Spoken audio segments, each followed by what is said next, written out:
자, 잘들 쉬셨죠? 자, 오후 수업 시작하겠습니다. 문제 236번 갑니다. 다음 선언이 발표된 당시 정부 시절에 일어난 역사적 사건을 보기에서 고르세요. 이어야 합의하에 조석기 대통령 직선제 개헌을 하고 새 헌법 위에 대통령 선거를 통해 평화적 정부 이양이 실현토록 한다. 평화적 정부 이양에 밑줄 긋습니다. 그 다음에 직선제 밑줄 긋습니다. 그 다음에 직선제 개헌이라는 제도의 변경뿐만 아니라 이에 민주적 실천을 위하여 자유로운 출마와 공정한 경쟁이 보장되어 국민의 올바른 심판을 받을 수 있는 내용으로 대통령 선거법을 개정하겠습니다. 대통령 선거를 하는 데 있어서 지금까지 우리가 간선제했다는 겁니다. 예, 나쁘게 표현하면 채권 선거입니다. 채권에 사람 모아놓고 거수기에 불과한 정도 선거밖에 안 썼다는 얘기예요. 그리고 이걸 직선제로 바꾸겠다는 거예요. 세 번째, 우리 정권은 물론 모든 분야에 있어서 반목과 대결이 과감히 제거되어 국민적 화해와 대단계를 도모해야 합니다. 그러한 의미에서 과거에 어떠하였든 간에 김대중 씨도 사면 복구해야 된다고 생각합니다. 김대중 씨는 그 당시에 강주 민주화 운동에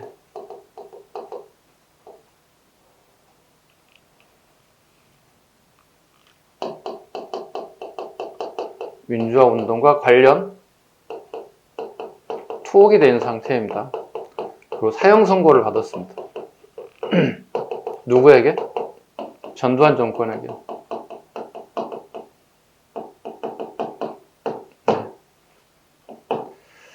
전두환 대통령 시기야 민주 인사들 엄청나게 많은 탐을 받았는데 특히 이제 지도자들급 YS는 가택연금을 당했고 JP는 뭐라 그럴까요? 부정 축제자로 몰려서 정치를 할 수 없게끔 만들어 버렸고 DJ는 사형 선고가 건돼서 형무소에서 형을 살아야 되는 상황이었다. 참 살벌한 상황이었겠죠, 이 당시에. 대가 언제냐 물어보죠. 예. 1987년 일명 6.29 선언이라 보통 얘기합니다. 전두환 정부 시기에 그 당시에 대통령 후보로 인정되는 노태우 후보가 일종의 민주화 운동의 흐름을 바꿀 수는 없었습니다. 그 흐름을 따라가야 되는 상황이 됐고요. 그렇지 않고서는 정권의 퇴진 운동이 계속 끊임없이 반복될 거니까 결과적으로 전두환 대통령이 아마 설득당했거나 설득을 했겠죠. 이런 방법을 통해서 6.29 선언이 선언되었다. 그렇다면 이 선언이 발표 당시 정부 시절이기 때문에 누구였습니까? 전두환 정부로 봐야 되겠죠. 아직은 노태우 후보가 후보일 뿐이 대통령에 당선되진 않았습니다. 자, 그다음 전두환 정부 때 내용을 골라내면 되겠네요. 자, 첫 번째 금융실명제. YS 정부입니다.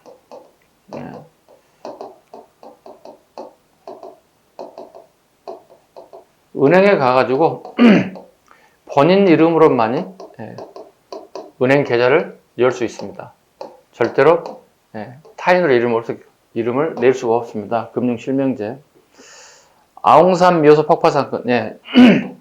이건 전두환 정부 시기 사실을 봐야 되겠죠. 아웅산 묘소. 미얀마라고 그러죠. 원래 나라 이름은 버마. 버마의 군인들이 쿠데타를 일으켜서 나라 이름까지 바꿔버렸죠. 그래서 지금까지 미얀마라고 불리고 있는데요. 아웅산 묘소 폭파 사건.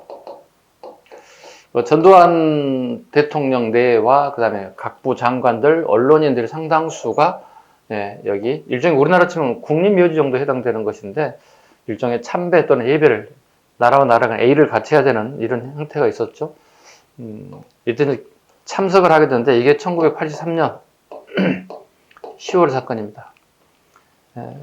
엄청나게 많은 피해가 있었고요. 그다음 전두환 대통령 내에는 그나마 큰 문제, 생명에 지장이 없었던 것 같습니다. 그리고 나머지 상당수의 인사들이 부상을 당하거나 죽거나 아주 이런 말을 뭐라고 표현해요? 아수라장이 되고 말았을 정도로 큰 사건 중에 하나가 아웅산 묘소 폭파 사건입니다. 아웅산은 그 독립운동가로 보시면 돼요.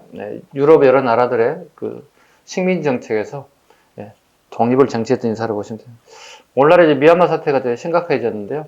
아웅산 수지의 후손이라고 보시면 되겠습니다. 부모님과 관련되어 있습니다. 중고생의 교복 자유화. 중고생들의 교복 자유화가 전두환 정권 때 있습니다. 네, 맞습니다. 베트남 파병에 관련된 부분이 있습니다. 베트남 파병.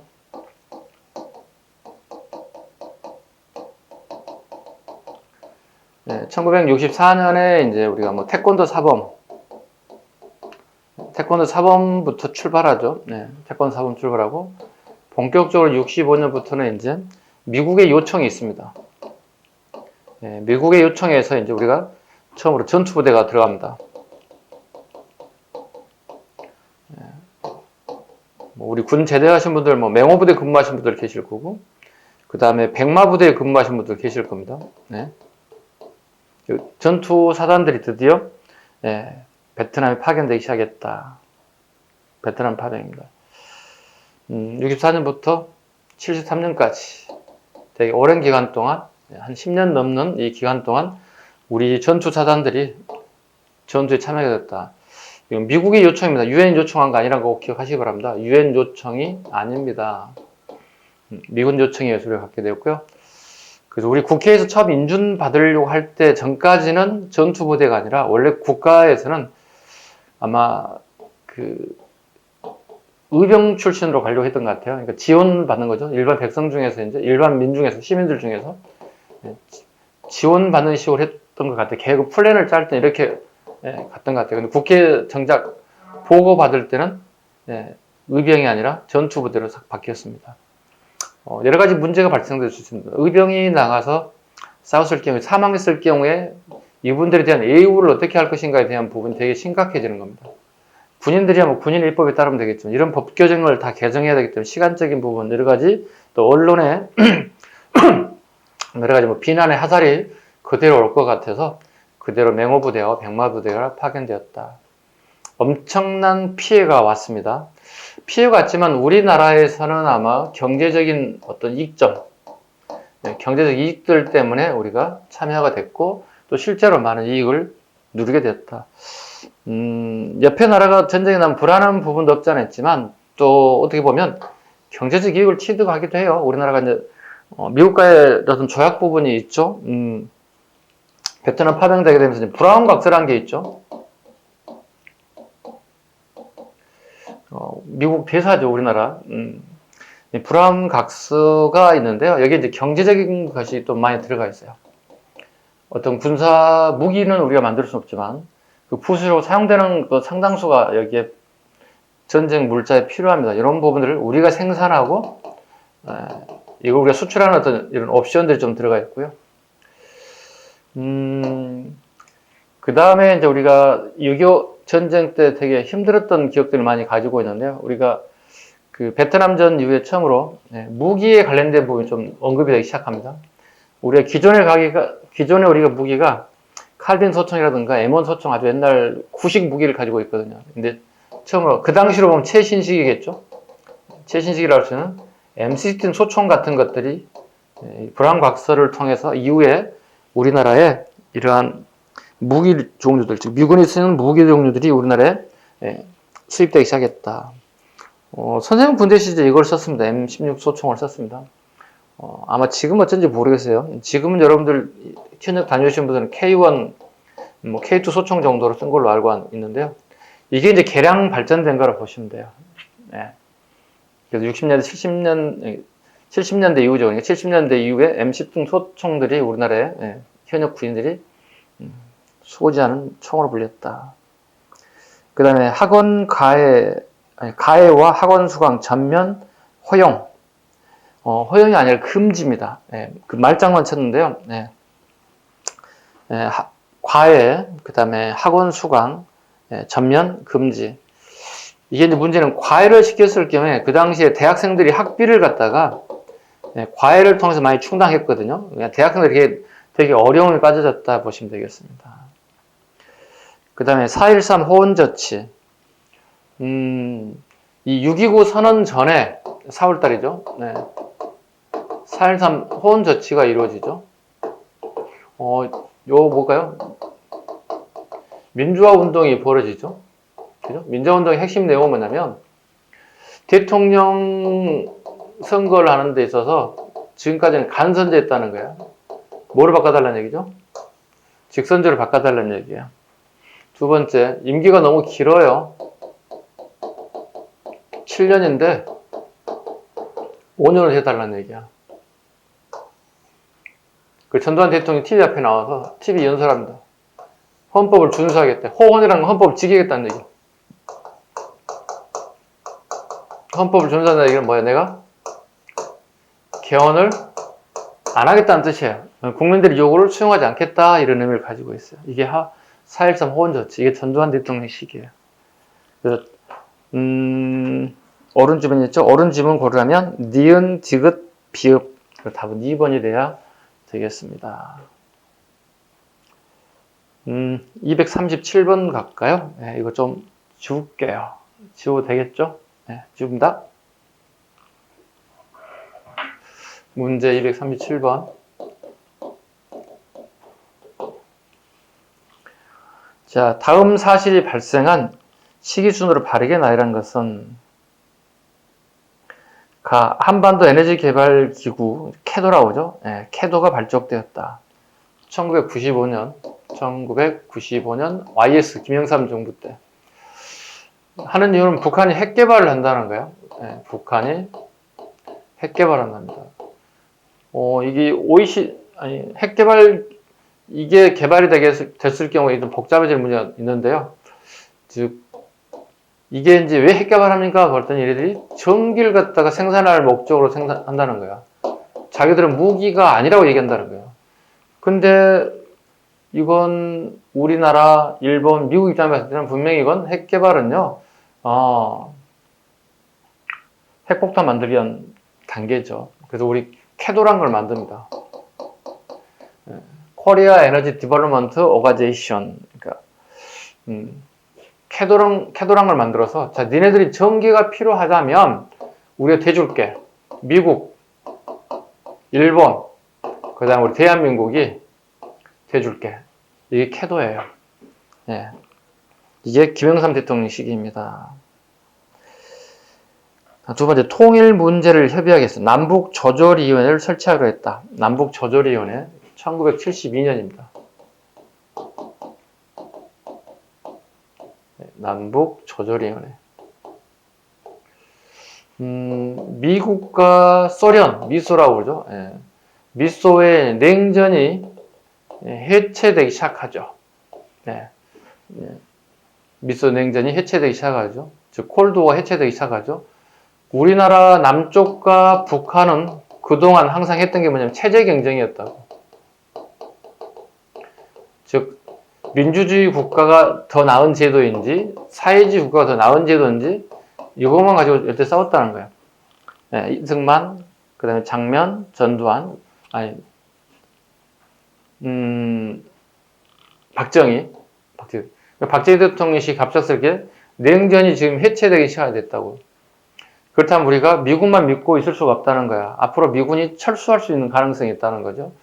이걸 방지하기 위해서 뭐 할까? 그래서 네, 우리 적십자회담도 있었죠. 네.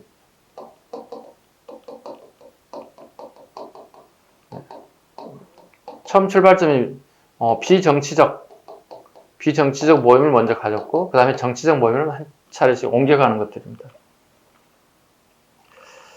그 다음에 경의선 철도 복원식을 가졌다. 네. 경의선 철도 복원. 이건 2000년 김대중 대통령과 김정일이 1차 정상회담이죠. 남북 1차 정상회담 이후에 정상회담 있었던 것이 경의선 철도 복원 기공식이었다. 남북한이 유엔이 동시에 가입했다. 이건 91년 노태우 대통령 시기. 남북한이 유엔에 동시 가입됐다. 다르게 표현하면 우리가 뭐로 보죠?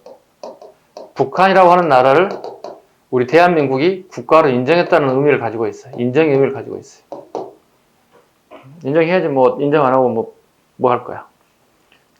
어찌됐든 간에 밖에 있는 것보다 안에 두고 우리가 통제하는 게 훨씬 낫겠죠. 간섭하는 것도 좋겠죠.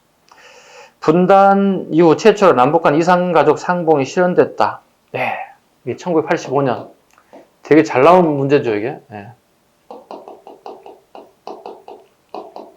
네, 전두환. 네. 대통령 시기.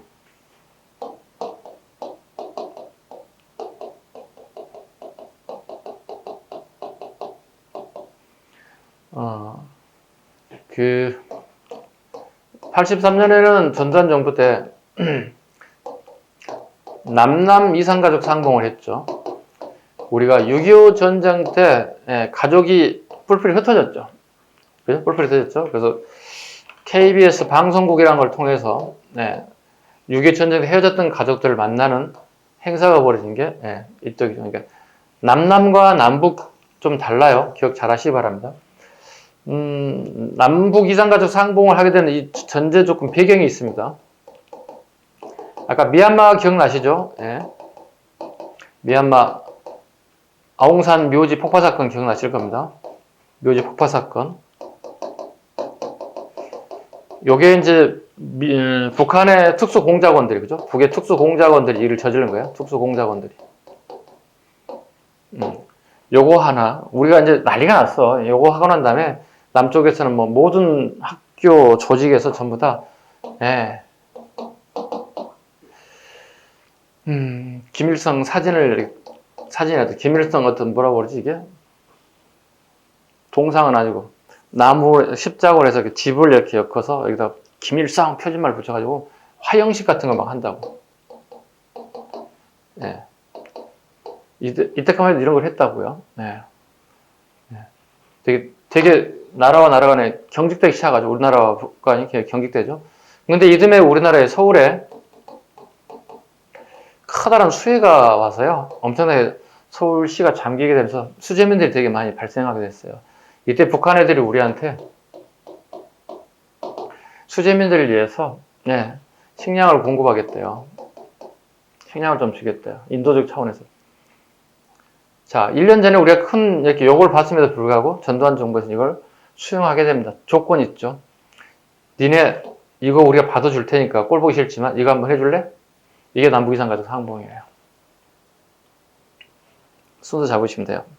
그 답은 1번이 되겠습니다. 문제 238번. 가식에 있었던 사실 옳은 것을 골라주세요. 7.4 남북 공동성명 1972년 박정희 대통령 시기. 7.4 남북 공동성명 핵심 내용 뭐죠? 자평민이죠. 자주적, 평화적,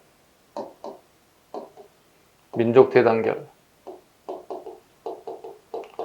이건 암기사항입니다. 자평민 나오면 무조건 72년 7.4 남북 공동성명 핵심 내용입니다.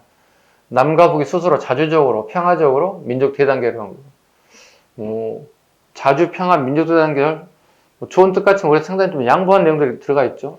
이거 잘 쓰지 않는 단어들이 우리나라에서는 북한에 쓴 용어들인데요. 7.4 남북 공동성명 핵심 내용. 그 다음에 앞에 블랑크가 들어가 있죠. 여기 블랑크 다 들어가 있습니다. 두 번째, 남북한이 유엔 동시 가입이 된다. 1991년 노태우 정부 시기에 아까 방금 했죠? 남북한 유엔 동시 가입. 유엔 동시 가입.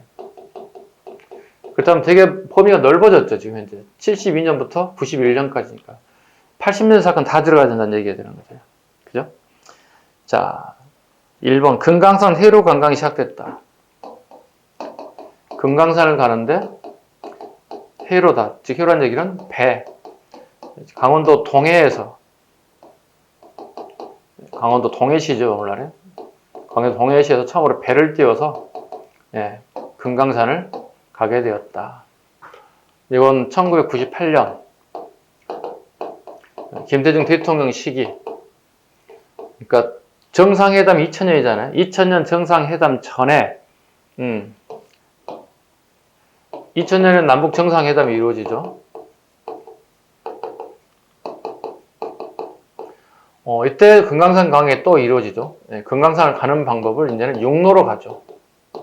육로라는 얘기 버스로 가는 거예요. 우리 판문점을 통과해서 버스로 가는 거예요. 이거 구분을 꼭 하셔야 돼요. 해로로 가는 거하고 육로로 가는 것.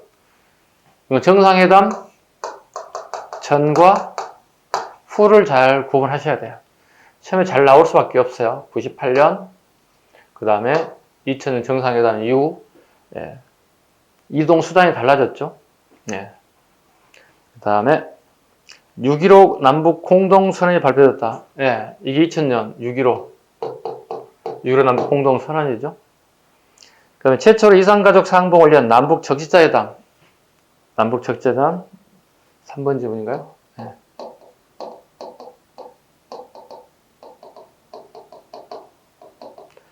남북 적시자회담이 열렸다. 71년. 일종의 박정희 대통령의 아까 잠깐 언급드렸던 비정치적 회담. 그러니까 정치적인 부분도 출발할 게 아니라 잠깐 부담이 적은 비정치적 기구부터 가져야 돼요. 적시자회담을 하게 된 원인이 뭔가요? 앞에 냉전체제가 깨졌다고 그랬잖아요. 일종의 닉슨 독트린 때문에 그렇습니다. 독트린 때문에. 미 대통령의 정치적 발언을 갖다가 독트린이라는데 독트린 이후에 냉전 체제가 완화되기 시작하면서 첫 번째 이제 우리 한반도의 평화를 구축한 데서 미국이 일정 부분을 기여했던 부분이 지금도 그 예전에 있었는데 세계 정세가 약간 변화가 오는 것에 대해서 박정희 대통령이 좀 발빠르게 움직인 것. 좀 힘들었을 거예요. 왜냐하면 우리가 남북 대체 어느 나라의 체제가 우수한가에 대한 부분 되게 집중되어 있었던 그 부분에서 조금씩 벗어나기 때문에 쉽지는 않았겠지만 그래도 흐름에 따라가야 됐기 때문에 당연히 해야 될 부분이었다. 4번 민족 자존과 통일 번영을 위한 특별선언 77선언 몇 번 지문이야? 4번 77선언 노태우 대통령 시기입니다.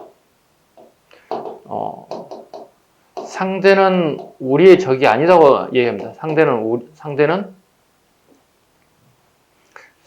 우리의 적이 아니다 이렇게 얘기하고 있습니다. 상대는 우리나라의 적이 아니다. 즉 상호 협력을 위해서 같이 나가야 할 동반자 관계다. 77선의 내용이 이겁니다. 왜 이걸 했을 것 같습니까? 올림픽을 앞두고 있습니다. 88 올림픽을 앞두고 있다. 올림픽을 앞두고 입장에서 북한 애들이 혹시 오판을 통해서 남쪽을 무슨 이상한 군사 행동을 했을 경우에 세계 언론이 88 올림픽에 다 집중되어 있는데 행여라도 잘못돼서 분위기 깨면 안 되잖아요. 세계 언론이 남쪽에서 자꾸 테러 사건이 나던가 북한이 남쪽을 향해서 위협적인 행위를 한다고 했을 경우에 세계 여론의 관심사가 될 뿐만 아니라 불안 심리가 조장돼서 많은 선수들과 그다음에 위원들이 불참을 선언할 수도 있어요. 그건 되게 조심스러운 부분이었어요. 그래서 이건 올림픽과도 밀접한 관련이 있다 보시면 됩니다. 그래서 답은 4번이 돼야 되겠습니다. 왜냐하면 88년 그 가로 안에 정확하게 맞습니다. 239번을 넘겨가겠습니다. 자, 좀 지우겠습니다. 239번에 관련된. 안 쓰신 분들이 있나요? 판서 혹시 필요한 부분이 있다면 빠른 시간에 써주시기 바랍니다. 됐죠? 자, 지우겠습니다. 239번으로 가겠습니다.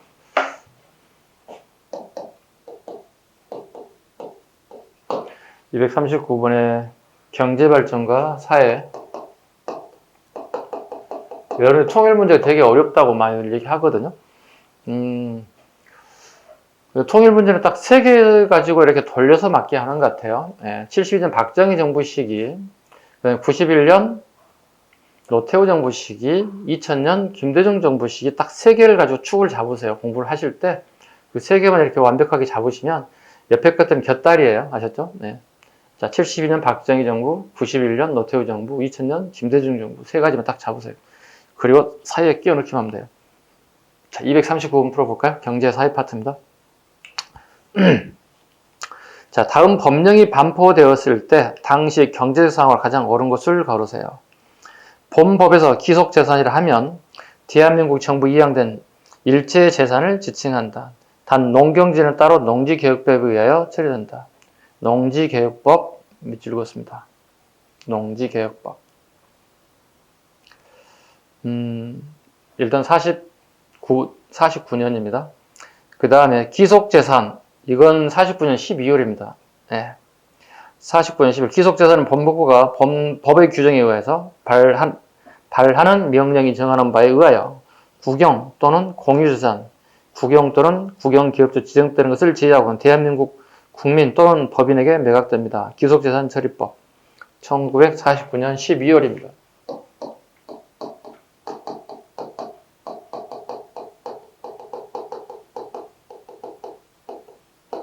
기속재산 처리법.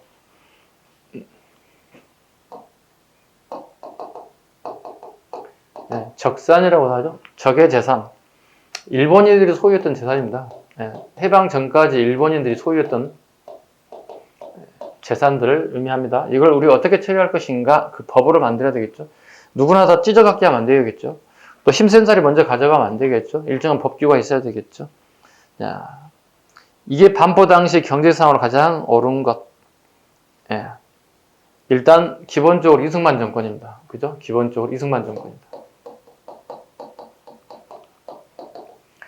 지금 연도가 가장 가까운 걸 물어볼지 아니면 이승만 정권의 정책을 물어볼지 지문을 봐야 할 것 같습니다.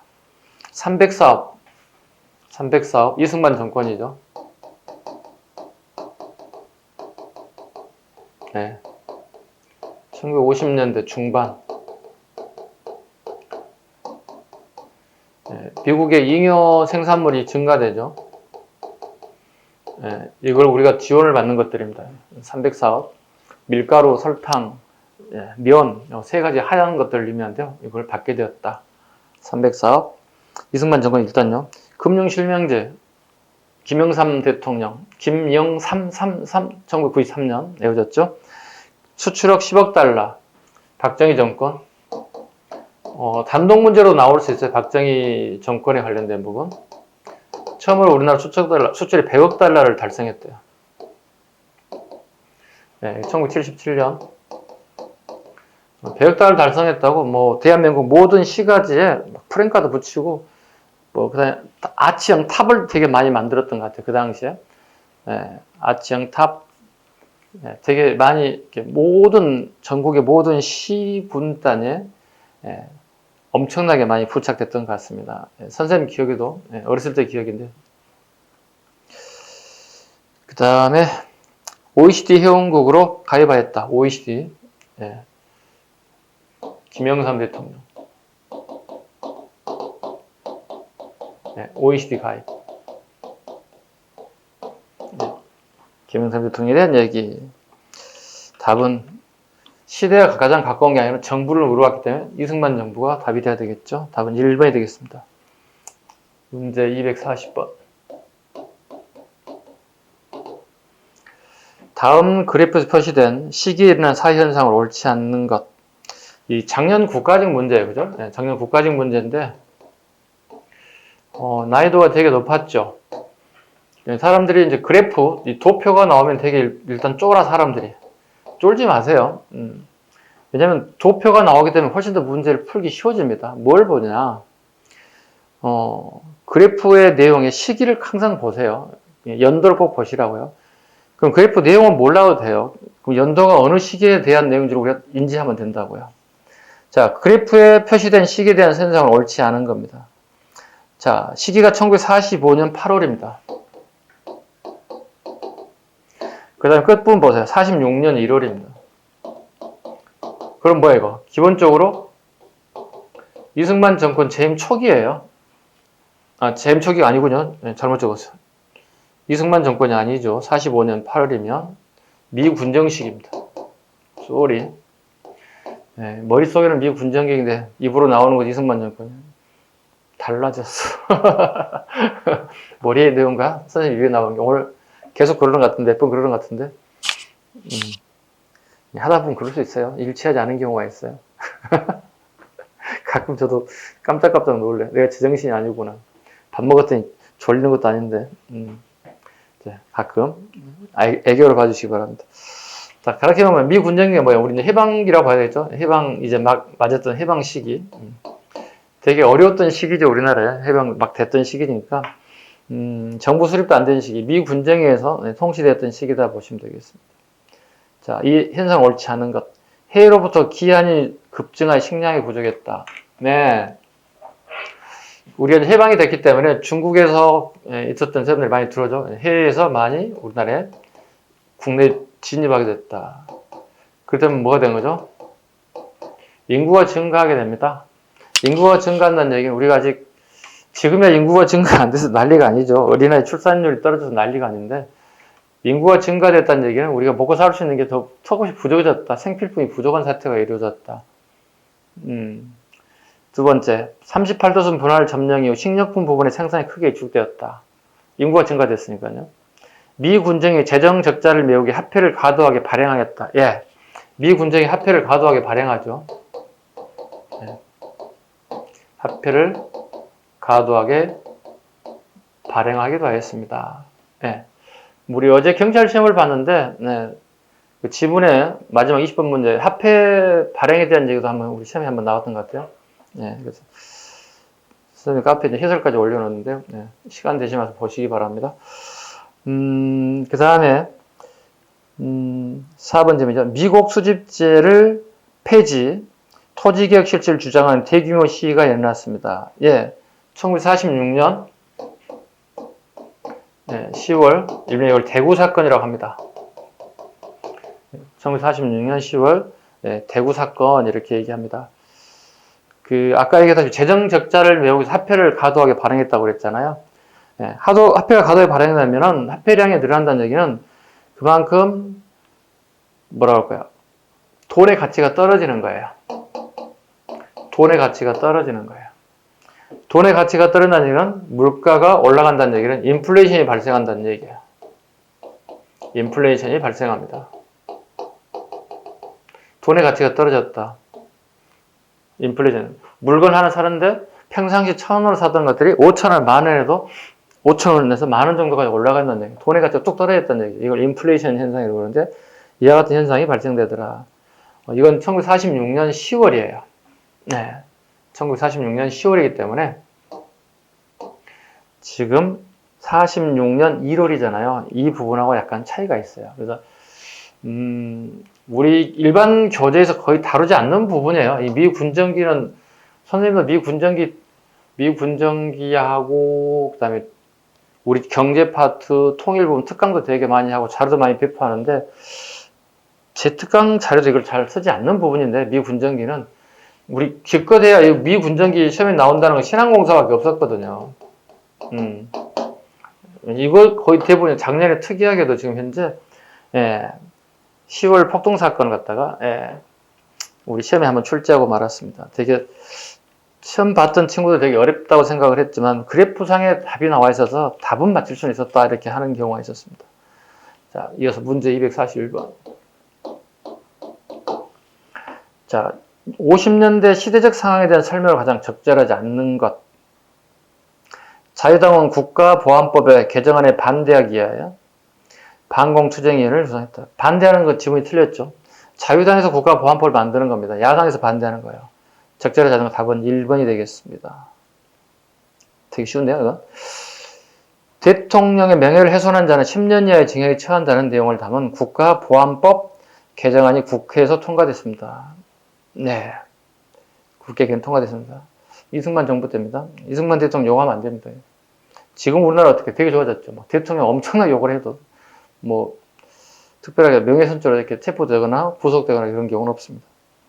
3번 초대 대통령이 하나요 중임 제한 조항을 적용하지 않는다는 내용의 개헌이 국회에 통과되었다. 초대 대통령 4.4.5.2 개헌 1954년 4.4.5.2 개헌입니다.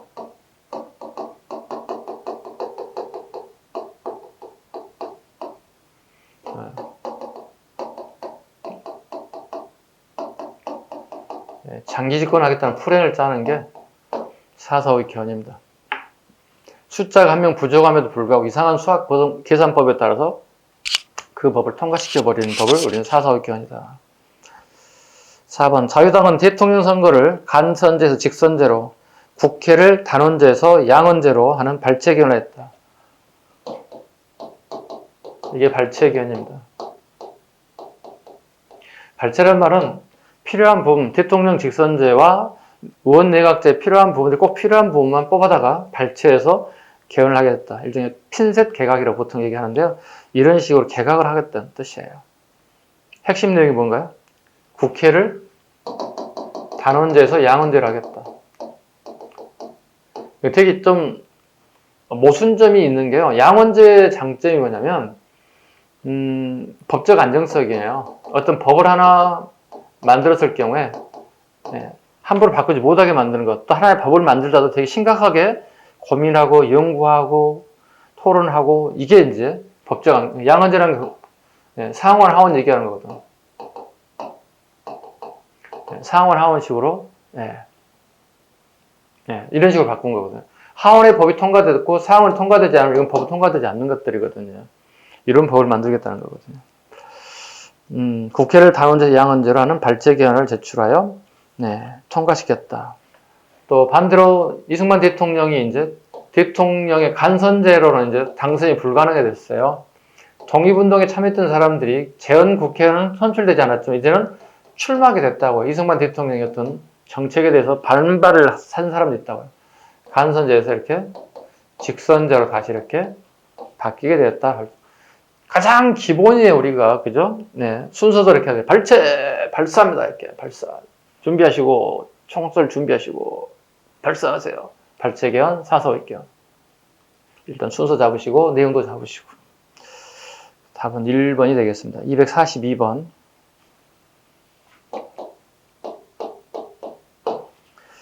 자, 기업가 인식이 경제 상황에 대한 설명 중 가장 옳지 않은 것을 고르세요. 70년, 80년, 90년대 상황입니다.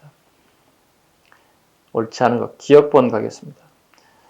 연간 수출액 총액 100억 달러를 돌파해 기억이니까 아까 질문인 100억 달러는 얼마나 행운이 더블로 왔으면 100억 달러로 이렇게 만들었겠습니까? 이렇게 외우셔야 됩니다.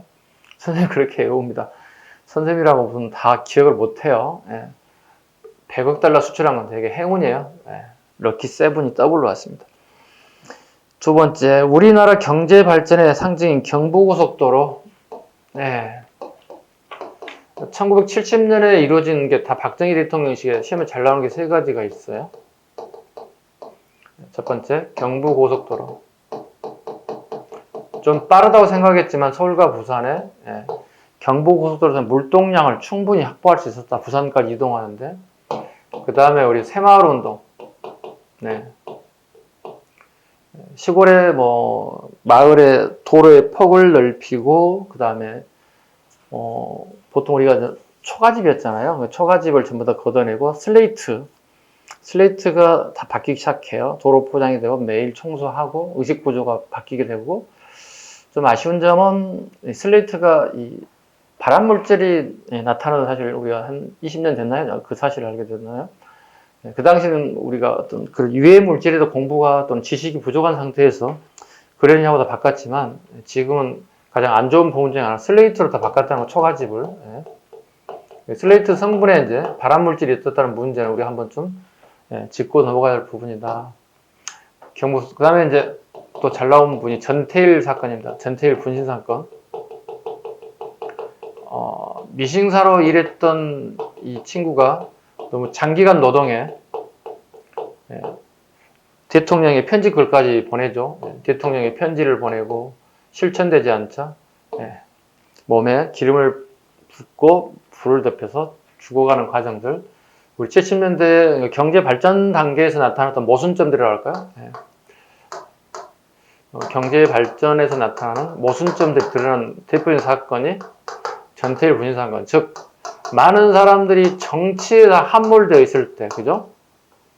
이 노동자들의 희생을 간과하고 있었다는 거야. 이 사건을 계기로 많은 정치인들이 노동운동에 관심을 갖게 됐다. 노동운동. 이 시점을 기점으로 노동운동에 이렇게 관심이 증폭되는 시기였다.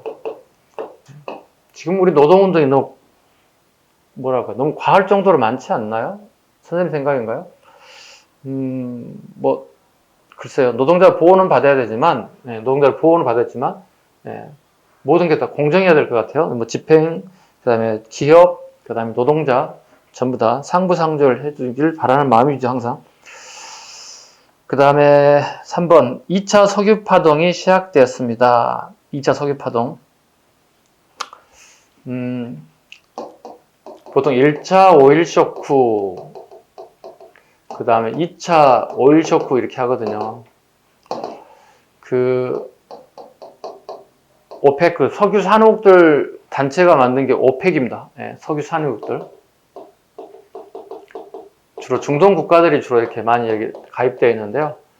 여기는 이제 가격을 조절하기 위해서 생산량을 조절하는다 봐야 돼요. 생산량을 조절하면서 정상 가격을 받게 만드는 것들인데요.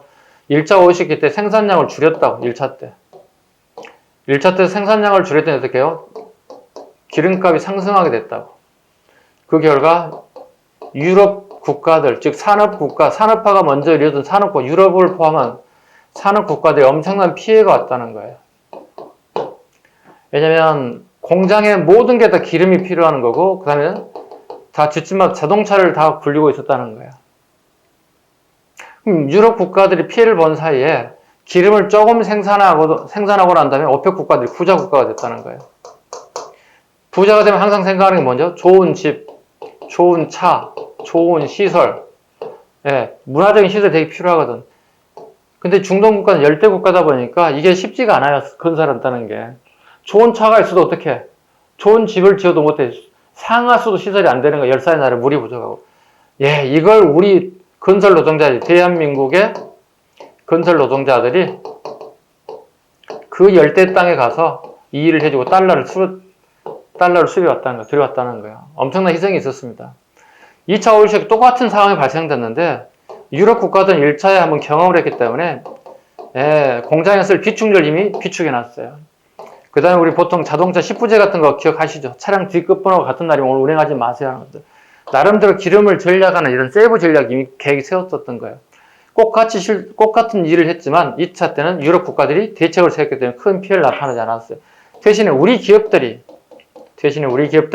중동에 또 진출했다 돈을 벌까 싶어갖고. 그런데 이건 실패했어요. 그래서 이걸 1차 오일 쇼크, 2차 오일 쇼크 두 가지로 구분할 수 있습니다. 요건 1970년대 초반, 1970년대 초반, 요건 70년대 후반, 뭐 78, 79, 80, 72년, 3년 막 이렇게 된다고 보시면 되겠습니다. 답은 3번이 정확하게 니은번에 들어가게 맞습니다. 옳지 않은 거군요. 옳지 않은 거면 니은에 들어가면 안 되겠죠. 기억에 들어가야 되겠죠. 3번이 틀렸군요. 4번 니은 3조 호황에 힘입어 수출이 늘어났다. 전두환정권. 그래서 답은 3번이 되겠습니다. 243번을 풀겠습니다. 좀 넘길게요. 문제 243번. 다음 우리나라 경제성장 과정을 시간 순으로 나열하였다. 가에 들어갈 내용을 옳고 있어요.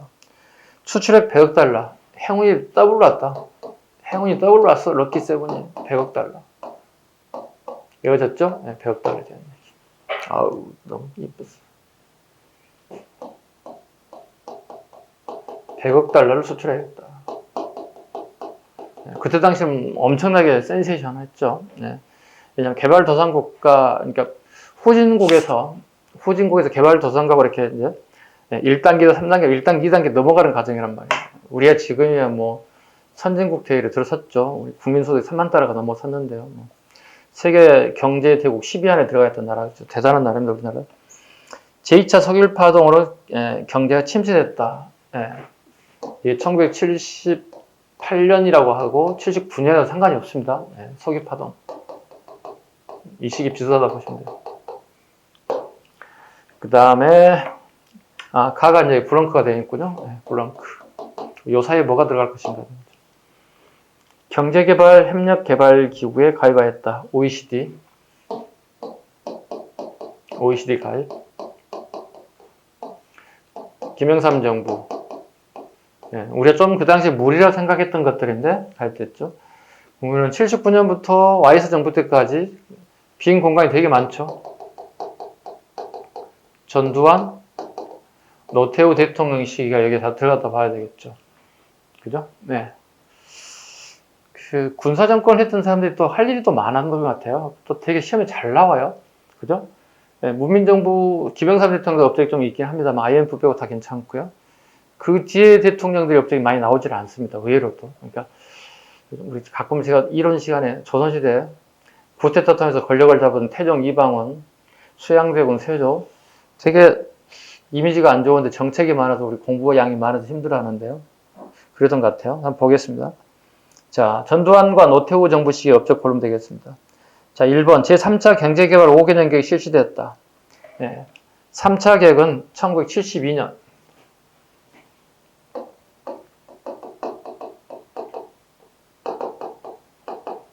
예. 5개년이니까 조금 더 하겠는데 72, 73, 74, 75, 76. 76년까지 이렇게 되겠네요. 4차는 77년부터 가면 되겠죠. 저금리, 저유가, 저달러, 3조 호황. 네, 여기 전두환. 3조 호황 연사. 저금리, 은행 이자가 되게 싸다. 저금리. 기름값이 싸다. 저유가. 그 다음에 저달러. 저달러. 3조 호황. 되게 경제가 좋았다. 가끔 우리 어르신들 만나면 지금 경제가 안 좋다는 취지로 전두환 때는 경제는 죽였잖아 막 이런 식의 표현을 써요 어르신들이. 운 좋은 거죠. 뭐 전두환 대통령이 뭐 경제생활 잘 하신 분도 아니고 군 출신이기 때문에 아마 운이 되게 좋았던 것 같아요. 3조 호황을 이뤘다. 경제마저 안 좋았다면 더 난리 났겠죠. 답은 2번이 되겠네요. 베트남 파병을 시작하고 브라운 각서를 체결하였다. 일종의 우리가 베트남에 파병을 하고 그다음에 우리가 보상 조치를 받는 거거든요. 이게 1966년 위로 올라가야 되겠죠. 이게 브라운 각서. 우리가 베트남에 파병이 이루어지죠. 그다음에 우리가 어떤 보상을 받을 것인가. 보방 조치에 대한 각서를 썼다. 브라운 각서입니다. 브라운 각서. 일본과 대일 청구권 문제 합의하고 한일 기본조약을 체결하였다. 이건 1965년 얘기입니다. 더 위로 올라가야 되는데 올라갈 데가 없어. 한일 관계가 이제 정상화 이루어지죠. 박정희 정부 시기입니다. 이때 이제 우리 대학생들이 되게 반대 대문을 하죠. 이 시기 됐죠? 그 다음에 이제 135쪽에 통합 문제를 보겠습니다. 통합 문제 244번이죠. 문제.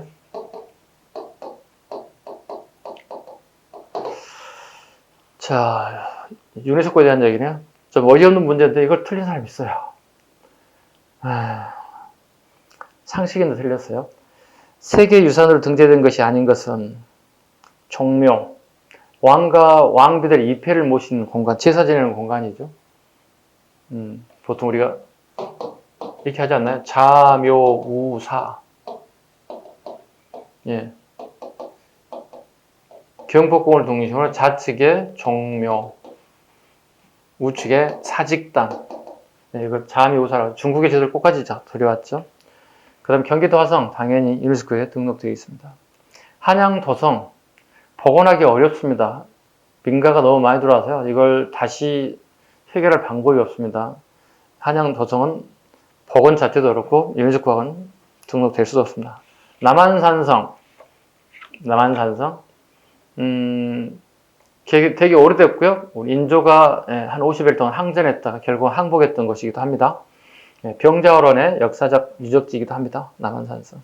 답은 3번이 되겠고요. 그 다음에 문제 245번. 유네스코 문제는 그죠? 한 문제 나올 수도 있고 안 나올 수도 있어요. 알 수도 없어요. 저는. 그래도 공부를 해 주셔야 됩니다. 보통 우리가 가지고 있는 기본서 가장 뒷부분에 보면 이런 게 나올 겁니다. 자, 밑줄친 이 지역에 대한 설명을 옳은 곳을 고르세요. 장수왕은 군사 3만 명을 거느리고 백제를 공격, 앙도인 이 지역을 오늘날의 서울이죠. 한성이겠죠. 한성을 함락, 개로왕을 살해하고 남녀 8,000명을 사로잡아 갔다. 즉 오늘날의 한성, 오늘날의 서울을 관련된 내용을 보겠습니다. 옳은 것. 망이망소이가 반란을 일으켰다. 망이망소이가 반란. 이건 공주입니다. 언제? 정중부 무신정권 시기. 네. 두 번째, 고려 문적 때 남경이 설치됐다. 오늘날의 서울이죠. 네. 경주.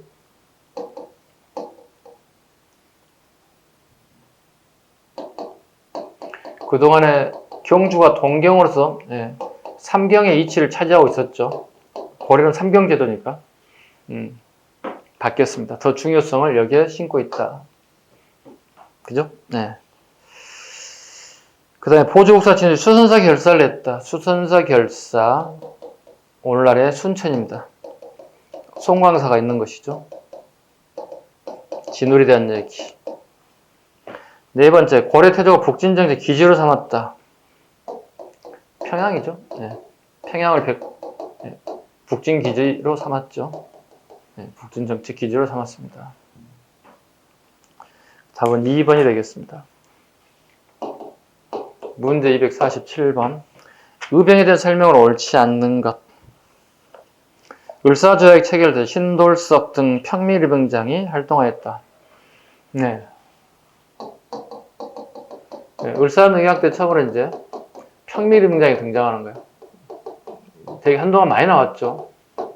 신돌석 관련. 정미의병 때도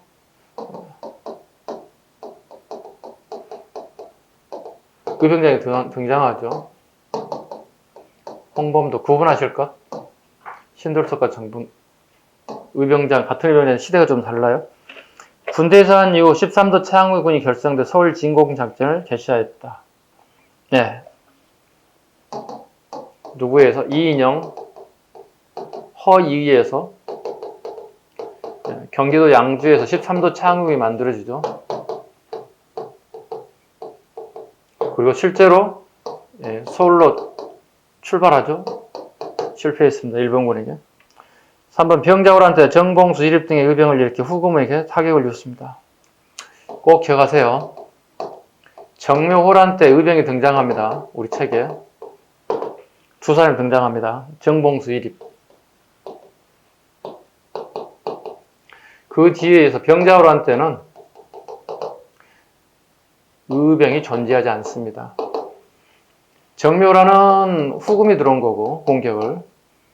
여기는 청나라가 공격이 온 겁니다. 같은 나라인데 나라 명칭이 바뀌었죠. 국호가 바뀌었습니다. 처음에는 후금, 그 다음에 병자호란 때는 창이 공격이 옵니다. 답은 3번이 되겠습니다. 임진왜란 때 4번. 전직관리와 사림, 승려 등이 이끈 의병은 일본군에 타격을 주었다. 248번.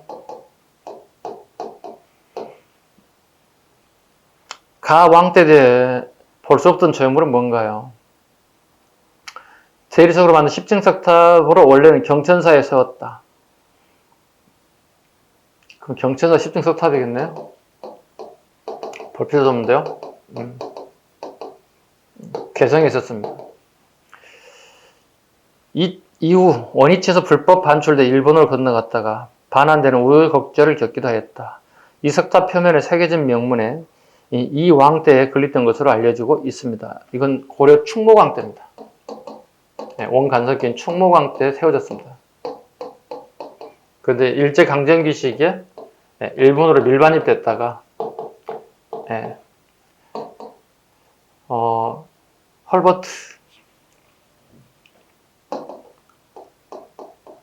헐버트와 베델 같은 사람들이 신문 기고를 통해서 일본의 식민지 정책을 비판하게 됐고, 일본에서 다시 우리나라 들어갔고, 한동안 경복궁에 보관 중에 다시 이제 용산에 국립박물관이 만들어진 이쪽에 다시 현재 보관되어 있습니다.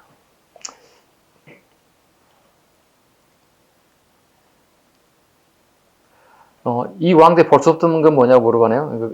그 전에 만드는 거 다 보시는 거죠. 불국사, 네, 신라 경성왕 때니까 볼 수가 있죠.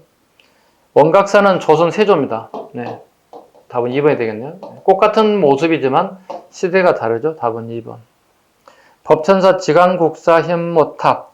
이게 되게 시험 잘 나옵니다. 네, 원주에 있어요. 꼭 알아두셔야 돼요. 원주에.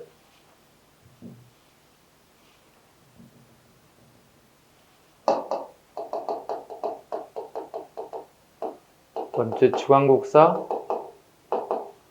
현모탑. 이건 고려 중기 겁니다. 고려 중기에 제작된 걸로 보이고 있습니다. 시대로 보면 문종에서 선종식이라고 이렇게 대략 얘기하고 있습니다. 지강국사, 현모탑. 네, 형태가 평면사각형입니다. 되게 특징이 있죠. 평면사각형이고 되게 아름다움이 되게 많이 있는 평면사각형이다. 우리 시험에 되게 잘 나오는 부분이기도 하다. 평면사각형. 일단 답은 2번이 되겠습니다. 그 다음에 249번. 밑줄진 이곳에 있던 사실로 옳은 것을 고르세요. 프랑스 극동함대 로주 제독은 7척의 군함을 이끌고 1860년 10월 이곳에 상륙. 로주가 이곳은 어디죠? 강화도죠. 일정이 뭐죠? 병인 양요에 대한 얘기입니다. 249번.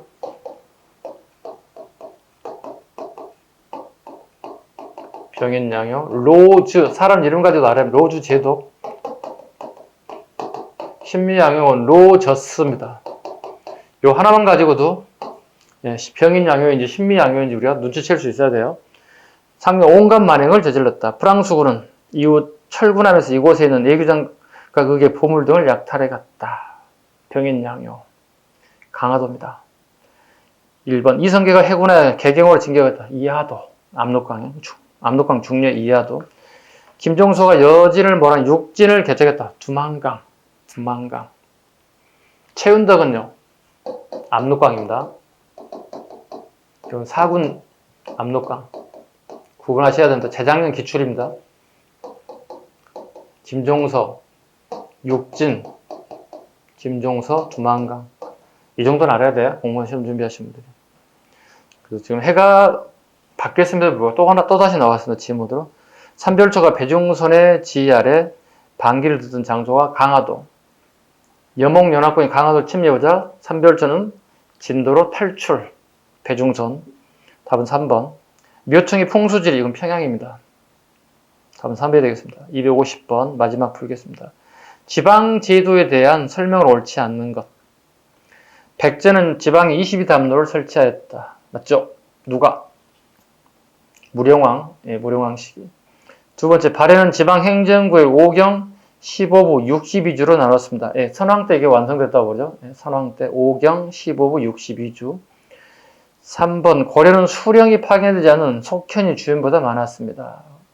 조선시대는 소멸, 조선시대는 모든 주현의 관리가 파견됐다. 속현이란 말은 관리가 파견되지 않은 것을 의미합니다. 4번, 조선은 수령을 파견할 때 그 지역 출신을 임명하였다. 천만에요. 조선은 상피제도가 철저히 적용됩니다. 상피제가 적용받습니다. 그러니까 지역 내가 동향 속에 임명될 수 없다. 그 다음에 형제가 같은 곳에 근무할 수 없게끔 만들었다. 이게 상피제라고 합니다. 상피제 예외적 적용도 있어요. 예외 적용. 일종의 토간제도죠. 토간제도. 즉 압록강과 두만강의 여진을 몰아내 우리 영토로 만들었죠. 그럼 하삼도민들, 충청, 경상, 전라 지역의 이민들을 이주시키죠.